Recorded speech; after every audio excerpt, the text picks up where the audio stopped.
اللهم صل على محمد وعلى آل محمد كما صليت على ابراہیم وعلى آل ابراہیم انك حمید مجید۔ اے اللہ ہمارے گناہوں کو معاف فرما، اے اللہ ہماری خطاؤں سے درگزر فرما، ہمارے اس رمضان کے عمرے کو قبول فرما، امت کے حال پر تو رحم کا کرم کا معاملہ فرما، یسر کا معاملہ فرما، سہولت کا معاملہ فرما، فضل کا معاملہ فرما، ہر فرد امت کو تو دین کا داعی بنا دے۔ اے اللہ قیامت تک کے آنے والی ہماری نسلوں کو تیرے دین سے اور تیرے قرآن سے اور تیرے گھر سے جوڑ دے۔ اے اللہ رسول اللہ صلی اللہ علیہ وسلم نے اس جگہ پر جتنی خیر کے اعلان کی دعائیں مانگی ہیں وہ ساری کی ساری تو ہم سب کے لیے مقدر فرما، اور جن شرور سے پناہ چاہی ہو ان شرور سے تو ہماری حفاظت فرما۔ اے اللہ یہ بڑی جگہ ہے، تو نے بڑی جگہ پر ہمیں بلایا ہے، اس کی قدر کرنے کی توفیق عطا فرما۔ اے اللہ ہم نے کتابوں میں پڑھا ہے کہ تجھے اس امت سے بہت محبت ہے، اور اس محبت کی وجہ سے ہی تو نے رمضان کا مہینہ دیا ہے اور سورہ اخلاص دیا ہے۔ حضرت علی کے بارے میں ہم نے پڑھا ہے، وہ لوگوں کے سامنے کہتے تھے کہ اللہ تعالیٰ کو اس امت کو عذاب نہیں دینا ہے، اسی لیے اللہ تعالیٰ نے رمضان کا مہینہ دیا، اور اسی لیے اللہ تعالیٰ نے سورہ اخلاص دیا۔ اے اللہ تو رمضان کے مہینے کی قدر کرنے کی توفیق عطا فرما، اور میری تشکیل پر جو بھی روزانہ 313 مرتبہ سورہ اخلاص پڑھے اور 313 مرتبہ درود شریف پڑھے اور 313 مرتبہ استغفار پڑھے، اے اللہ اس کی قیامت تک کے آنے والی نسلوں کو تو چمکا دے، اور اس کی اور ہم سب کی جائز مرادوں کو پوری فرما دے۔ اے اللہ جس نے بھی مجھے دعاؤں کے لیے کہا ہو، دعاؤں کے لیے خطوط میں لکھا ہو، جن کا ہم پر کسی قسم کا حق اور احسان ہو، یا جو مجھے اپنی دعاؤں میں یاد کرتے رہتے ہوں، مائیں بہنیں مجھے اپنی دعاؤں میں یاد کرتی رہتی ہوں، ہماری ساری دعاؤں میں ان کا پورا پورا حصہ نصیب فرما۔ حرمین شریفین کے حاضری کو قبول فرما، ہر فرد امت کو دونوں چوکھٹوں کا نور عطا فرما، ہر فرد امت کو دونوں چوکھٹوں کا نور عطا فرما۔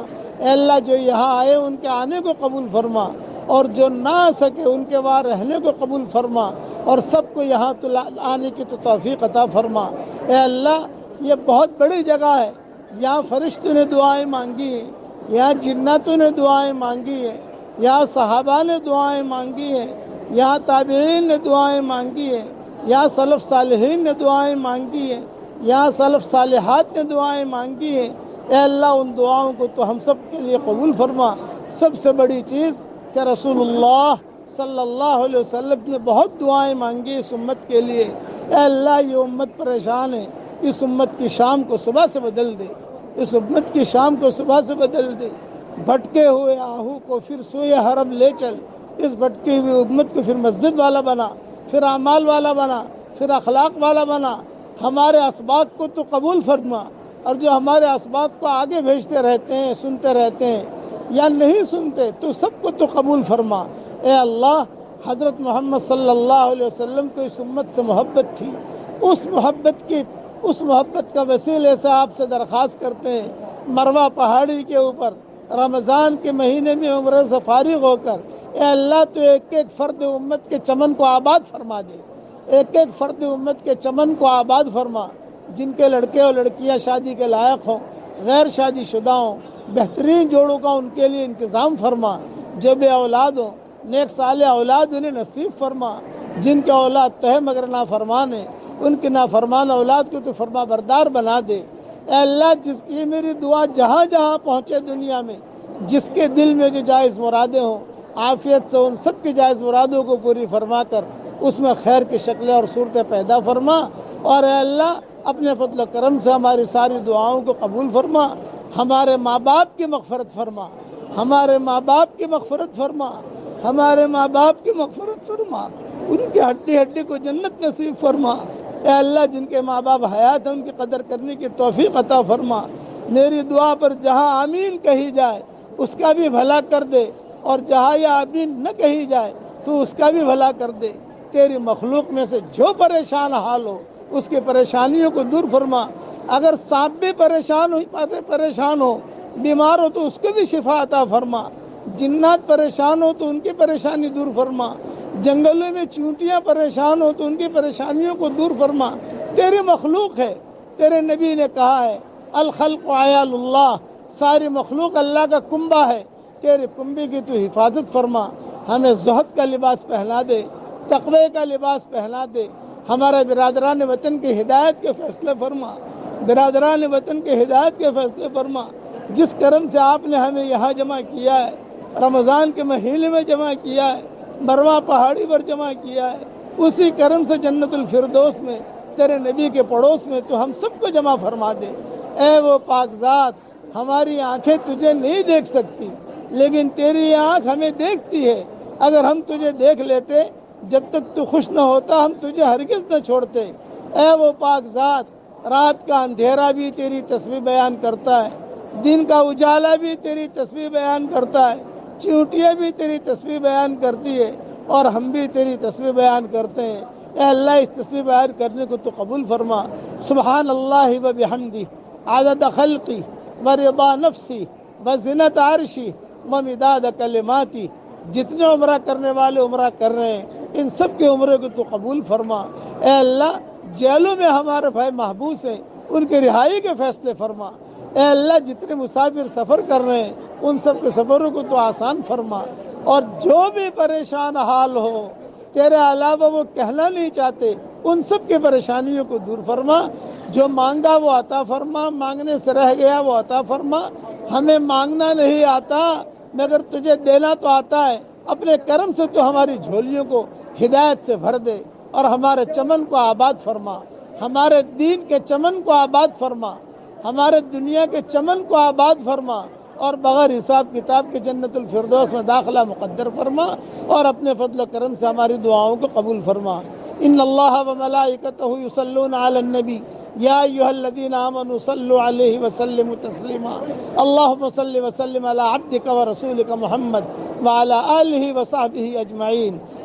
सुब्हान रब्बिना रब्बिल इज़्ज़ति अम्मा यसिफून व सलामुन अलल मुरसलीन वल्हम्दुलिल्लाहि रब्बिल आलमीन। आमीन या रब्बल आलमीन।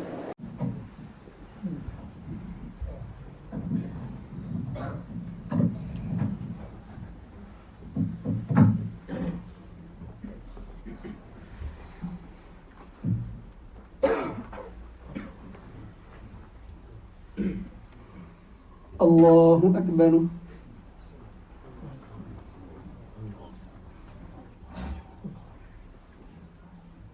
अल्हम्दुलिल्लाहि रब्बिल आलमीन अर्रहमानिर रहीम मालिकि यौमिद्दीन इय्याका नअबुदु व इय्याका नस्तईन इहदिनस सिरातल मुस्तकीम सिरातल लज़ीना अनअमत अलैहिम गैरिल मग़दूबि अलैहिम वलद्दाल्लीन।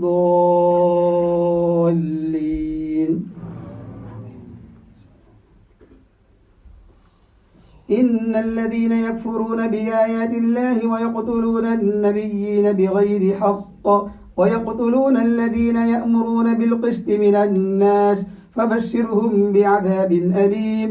उलाइका अल्लज़ीना हबितत अअमालुहुम फ़िद्दुनिया वल आख़िरह वमा लहुम मिन नासिरीन।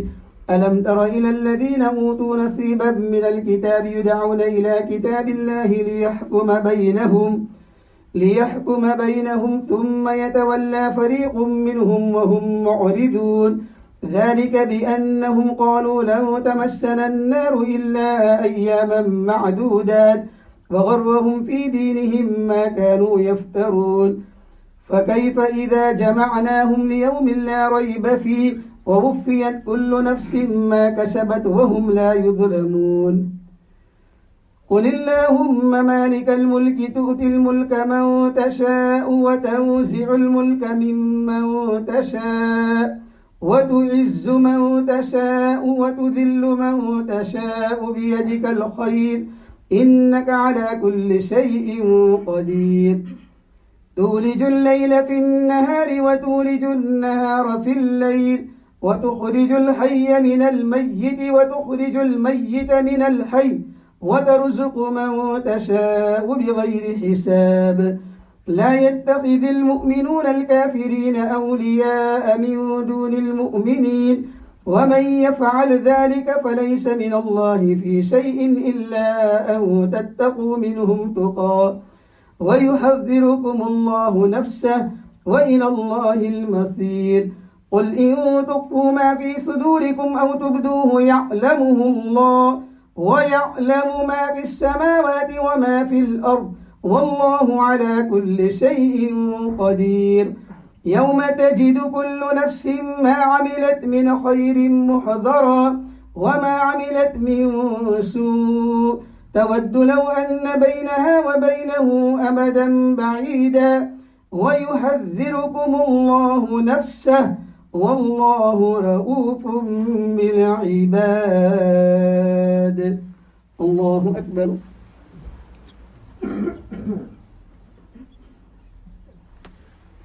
سمع الله لمن حمده. الله أكبر.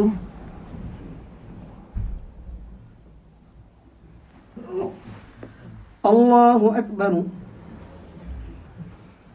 الله أكبر.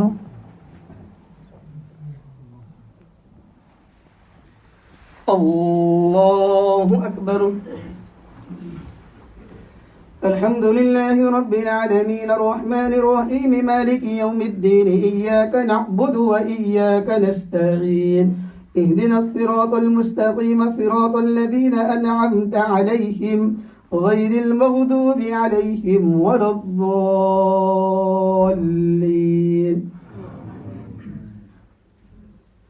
قل إن كنتم تحبون الله فاتبعوني يحببكم الله ويغفر لكم ذنوبكم والله غفور رحيم. قل أطيعوا الله والرسول فإن تولوا فإن الله لا يحب الكافرين. إن الله اصطفى آدم ونوحا وآل إبراهيم وآل عمران على العالمين ذرية بعضها من بعض والله سميع عليم. إذ قالت امرأة عمران رب إني نذرت لك ما في بطني محررا فتقبل مني إنك أنت السميع العليم. فلما وضعتها قالت رب إني وضعتها أنثى والله أعلم بما وضعت وليس الذكر كالأنثى وإني سميتها مريم وإني أعيذها بك وذريتها من الشيطان الرجيم. فتقبلها ربها بقبول حسن وأنبتها نباتا حسنا وكفلها زكريا كلما دخل عليها زكريا المحراب وجد عندها رزقا قال يا مريم أنى لك هذا قالت هو من عند الله إن الله يرزق من يشاء بغير حساب. هنالك دعا زكريا ربه قال رب هب لي من لدنك ذرية طيبة إنك سميع الدعاء. فنادته الملائكة وهو قائم يصلي في المحراب أن الله يبشرك بيحيى مصدقا بكلمة من الله وسيدا وحصورا ونبيا من الصالحين. قال رب أنى يكون لي غلام وقد بلغني الكبر وامرأتي عاقر قال كذلك الله يفعل قال رب اجعل لي آية قال آيتك ألا تكلم الناس 3 أيام إلا رمزا واذكر ربك كثيرا وسبح بالعشي والإبكار. الله أكبر. سمع الله لمن حمده. الله أكبر.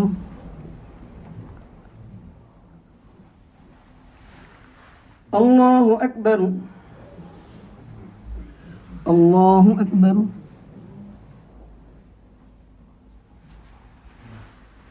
الله أكبر.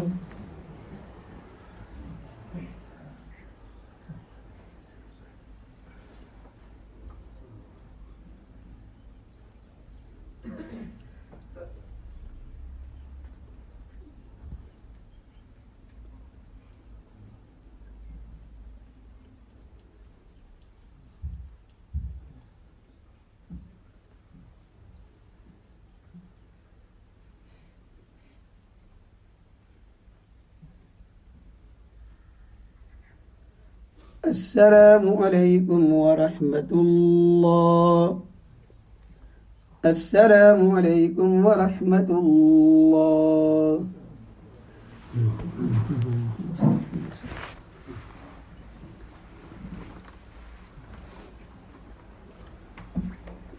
الله أكبر.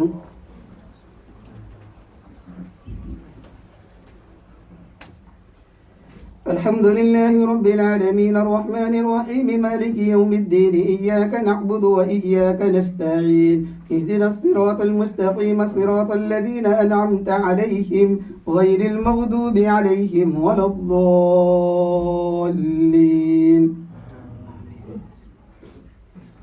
وإذ قالت الملائكة يا مريم إن الله اصطفاك وطهرك واصطفاك على نساء العالمين يا مريم اقنتي لربك واسجدي واركعي مع الراكعين ذلك من أنباء الغيب نوحيه إليك وما كنت لديهم إذ يلقون أقلامهم أيهم يكفل مريم وما كنت لديهم إذ يختصمون إذ قالت الملائكة يا مريم إن الله يبشرك بكلمة منه اسمه المسيح عيسى بن مريم وجيها في الدنيا والآخرة ومن المقربين ويكلم الناس في المهد وكهلا ومن الصالحين قالت رب أنى يكون لي ولد ولم يمسسني بشر قال كذلك الله يخلق ما يشاء إذا قضى أمرا فإنما يقول له كن فيكون ويعلمه الكتاب والحكمة والتوراة والإنجيل ورسولا إلى بني إسرائيل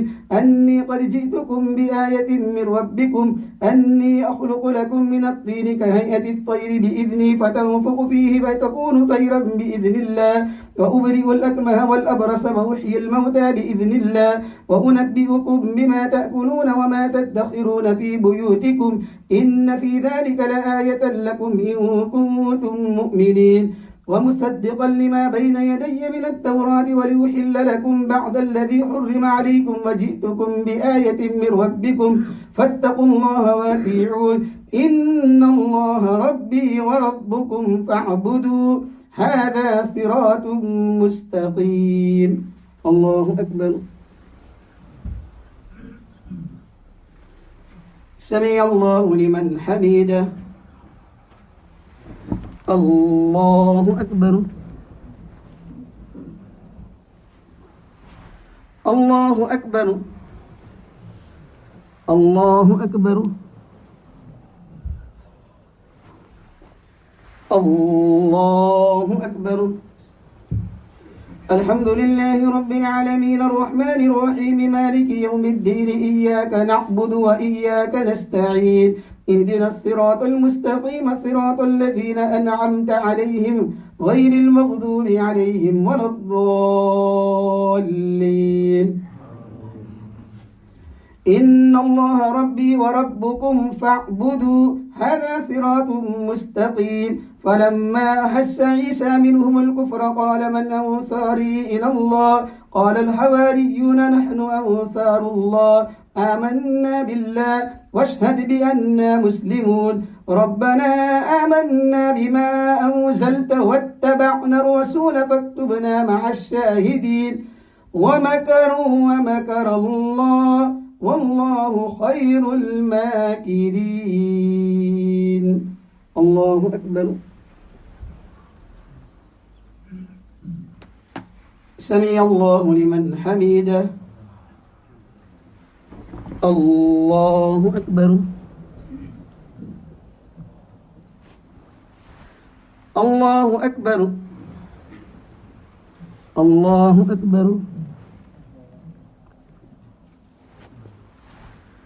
الله أكبر.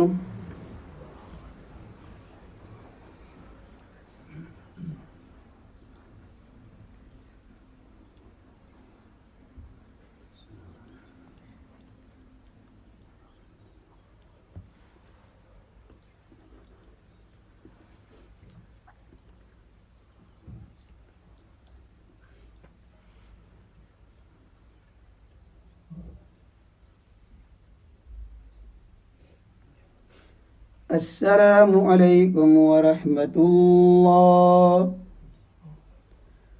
السلام عليكم ورحمة الله.